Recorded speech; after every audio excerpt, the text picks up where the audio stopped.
اچھا شیخ، کچھ لوگ کہتے ہیں کہ ہم مدینہ کے کتے ہیں، خود کو سگ مدینہ پتہ نہیں کیا کہتے ہیں شیخ، تو ایسا کہلانا کیسا ہے؟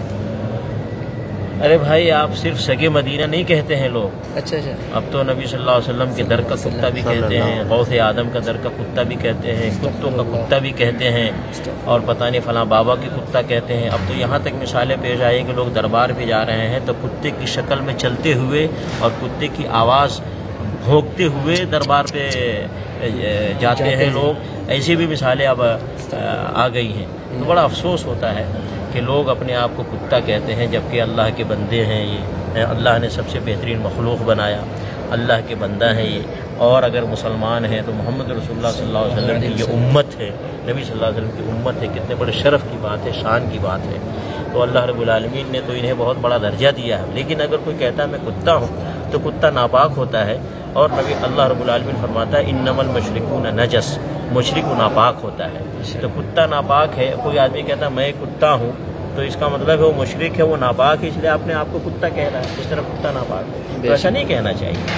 ایک ایمان والا آدمی ناپاک نہیں ہوتا ہے اور نہ وہ کتا ہوتا ہے، سمجھ۔ اگر ایسا ہوتا تو صحابہ کرام ضرور نبی صلی اللہ علیہ وسلم کے سامنے جا کر کے کہتے، ابو بکر صدیق کہ ہم نبی صلی اللہ علیہ وسلم کے در کے کتا ہیں، یا عمر فاروق کہتے ہم نبی صلی اللہ علیہ وسلم کے در کے کتا ہیں، یا اسی طریقے سے دیگر صحابہ کہتے ہم ابو بکر صدیق کے در کے کتا ہیں، یا عمر فاروق کے در کے کتا ہیں، یا تابعین کہتے کہ ہم صحابہ کرام کے در کے کتا ہیں، یا تبع تابعین کہتے کہ ہم صحابہ کرام کے در کے کتا ہیں، امام حنیفہ، امام شافعی، امام مالک، احمد بن حنبل رحمۃ اللہ علیہ اجمعین یہ لوگ کہتے کہ ہم صحابہ کرام کے در کا کتا ہیں، یا خود شیخ عبد القادر جیلانی کہتے کہ میں صحابہ کرام یا اسی طریقے سے نبی صلی اللہ علیہ وسلم در کا کتا ہے۔ ان لوگوں سے اس کا ثبوت نہیں ملتا ہے کہ بعد میں لوگوں نے جب عقیدے ان کے خراب ہوئے، جب شرک ان کے اندر آیا، خرافات ان کے اندر آیا، تو اپنے آپ کو کتا کہنے لگے۔ اچھا تعجب ہے، یہ اپنے آپ کو کتا کہتے ہیں، لیکن اگر ہم ان کو کہیں، اگر ہم کہیں کہ حضرت مولانا علامہ نبی کے در کے کتے صاحب تشریف لائیے تو ناراض ہو جائیں گے۔ اگر ہم ان کو کہیں کہ حضرت مولانا الحاج مفتی قادری شیخ عبد القادر جیلانی کے در کے کتے صاحب آپ کو ہم دعوت دیتے ہیں تو ناراض ہو جائیں گے۔ خود کتا کہتے ہیں اور شرف سمجھتے ہیں، اور اگر ہم ان کو کہہ دیں کتے صاحب تشریف لائیے تو ناراض ہو جاتے ہیں۔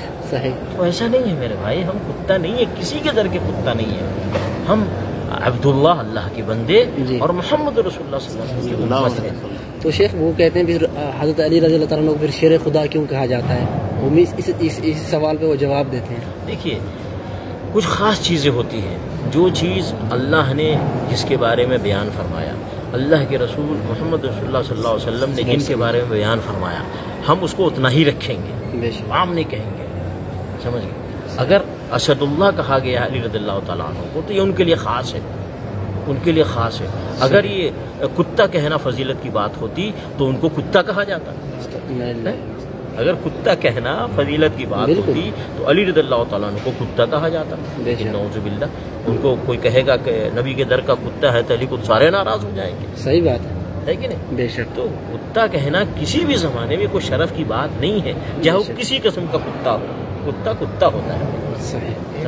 چاہے وہ لوگ کہتے جی نہیں وفاداری میں، وفاداری کی وجہ سے کتا کہتے، تو ٹھیک ہے بھائی، کیا کبھی صحابہ نے، تابعین نے، طبع تابعین نے کبھی ذکر کیا ہے کہ اس وفاداری کی وجہ سے کتا کہیں اپنے آپ؟ صحیح، کتا اسی مدینے ہی میں تو نبی صلی اللہ علیہ وسلم نے فرمایا کہ کتا اگر کسی برتن میں منہ ڈال دے، کسی برتن میں منہ ڈال دے تو 7 مرتبہ دھونے سے وہ برتن ناپاک ہوتا ہے۔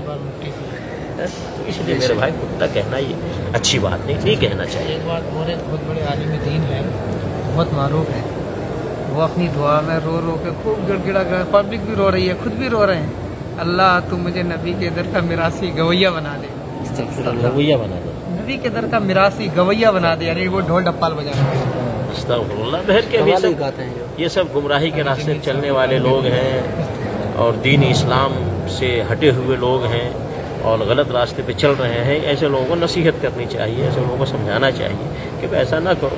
گویا ہونا کسی بھی در کا یہ اچھی بات نہیں ہے، کتا ہونا بھی اچھی بات نہیں ہے، گویا ہونا بھی اچھی بات نہیں ہے۔ اگر گویا ہونا اچھی بات ہوتی تو ابو بکر صدیق رضی اللہ تعالیٰ عنہ سب سے بڑے گویے ہوتے، عمر اور عثمان اور علی رضی اللہ عنہم اجمعین یہ سارے سب سے بڑے گویے ہوتے۔ تو گویا ہونا اسلام میں کوئی بہت اچھی بات ہے کیا؟